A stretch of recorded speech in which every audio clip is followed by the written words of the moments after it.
Hello chess friends and welcome to Tadov's chess channel and welcome to a very special game of the tournament. We have Carlsen versus Dubov, the Armageddon game. So Magnus Carlsen won the first blitz game, Daniil Dubov managed to win the second blitz game, and now we're in the so-called Armageddon game. White has 5 minutes on the clock, black has 4 minutes on the clock. If the game ends in a draw, the world champion is out.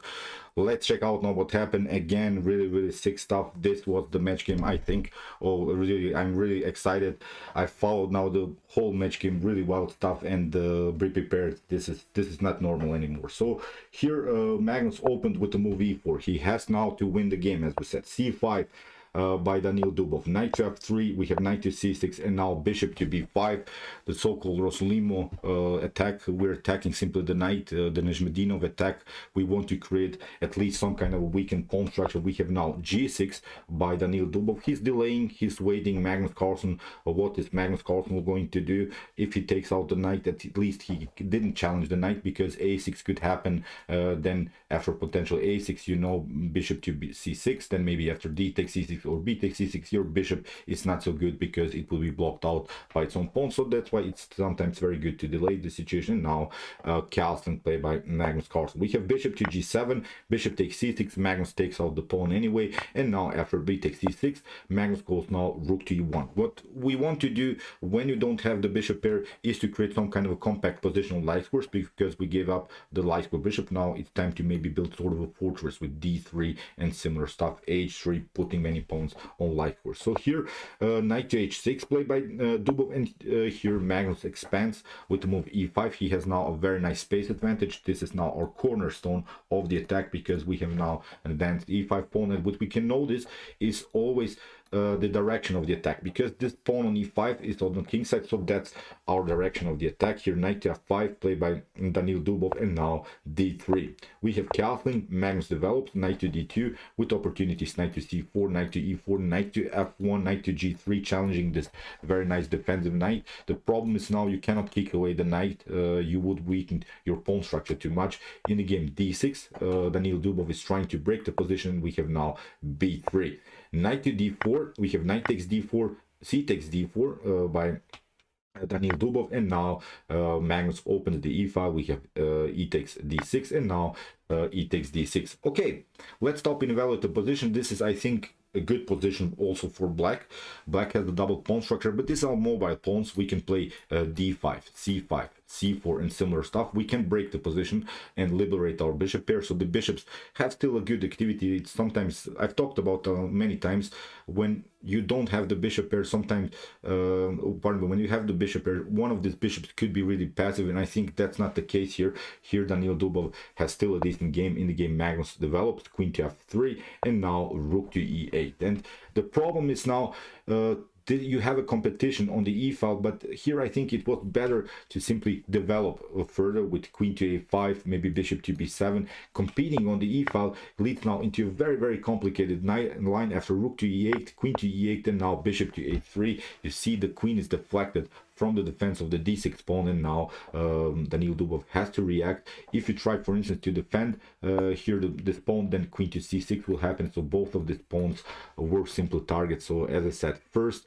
here in this position you should take care of your pawns, and then only it's time to activate the other pieces. So here after bishop to a3, it's already a bad game for Daniil Dubov. We have bishop to e6, and now knight to e4. You see how Magnus Carlsen activates his pieces. It's not even the case that we want to take out the d6 pawn. The problem is now we want to maybe play knight to f6, force a trade of knights versus bishop, and then activate somehow this bishop, because then black would have dark square problems in the continuation. So you see how one move can be really tricky here. d5, and now Magnus goes all in. Knight to f6, see d5, huge blunder by Daniil Dubov. It forces now this move bishop to f6. We have queen to f6, and now after queen to d8, the game it's even worse. We have now queen to d4, and you see now the serious threat is the move bishop to b2. I'm not sure how you're going to defend this, because the dark square problems I think are too much to handle, and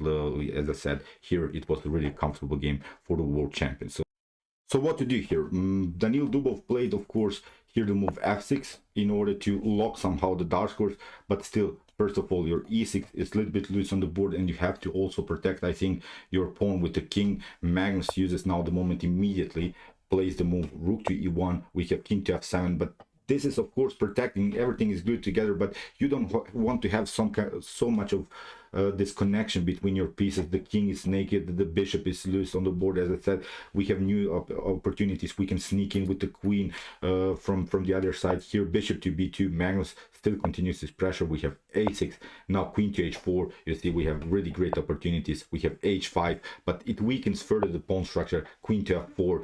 Every move by Magnus Carlsen is a new attacking move. We have g5.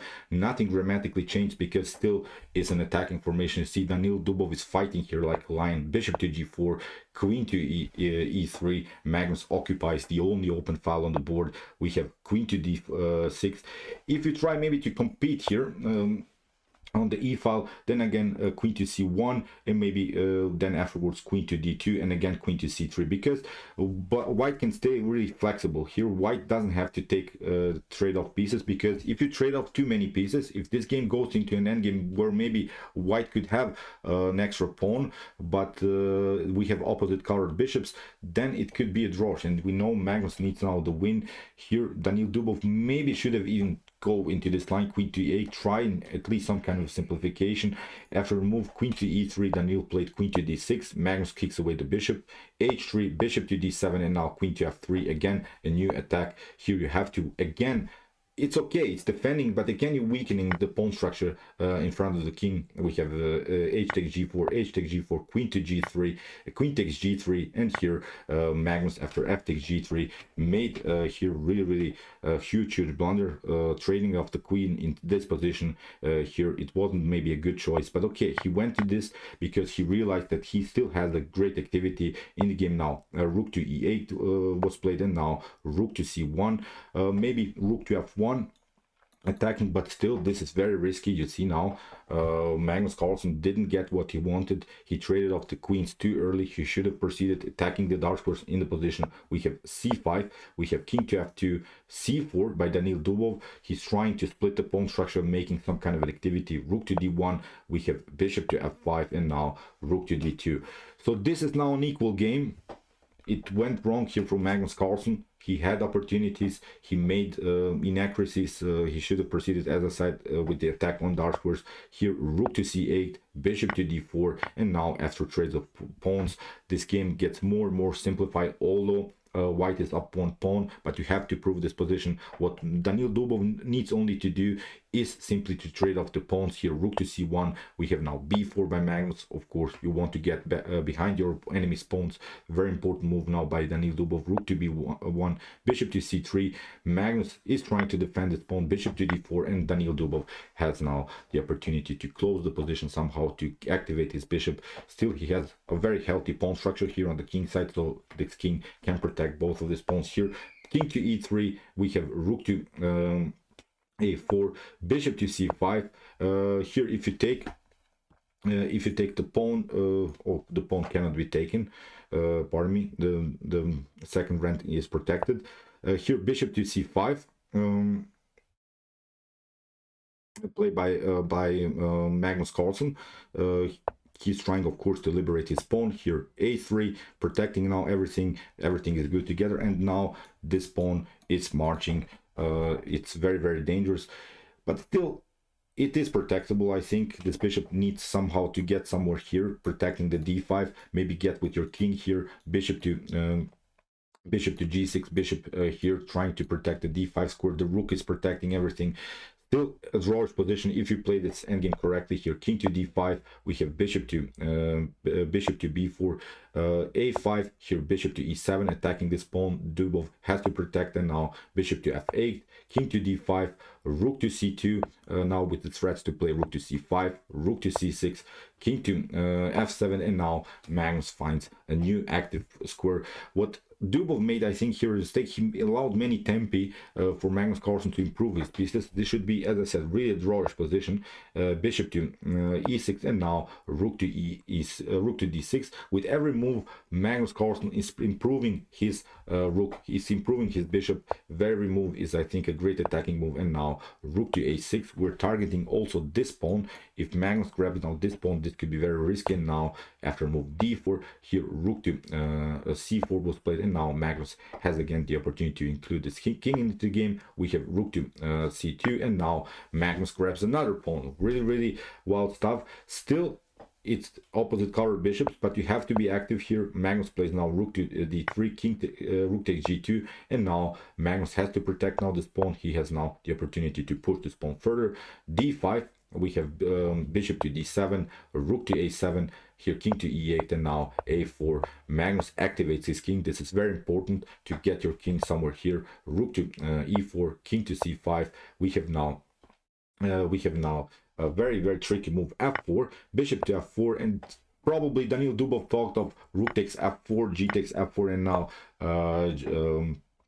g3, but this pawn can be catched with rook to b7, so it wouldn't be a good move. After move bishop to f4, rook to a4, and now after the move rook to a8, king to f7, and a6.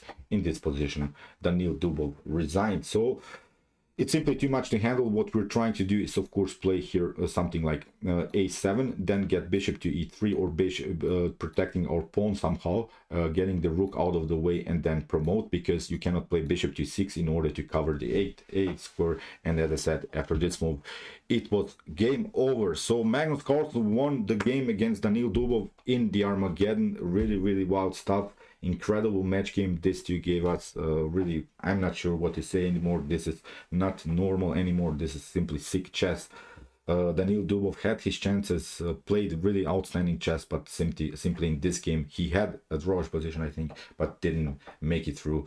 Magnus Carlsen moves now into the semifinals. So okay, I hope that you enjoyed this match game. Really wild stuff. That's what I always like about this rapid chess. It's so dynamic, it's so great, it's so beautiful, with great counter-attack possibilities. As I said, this is the chess that we want to see. Congratulations also to Daniil Dubov. He played an outstanding quarterfinal against the world champion. We'll see now what will happen in the other games, and Magnus Carlsen is, as I said, moving up now to the semifinals.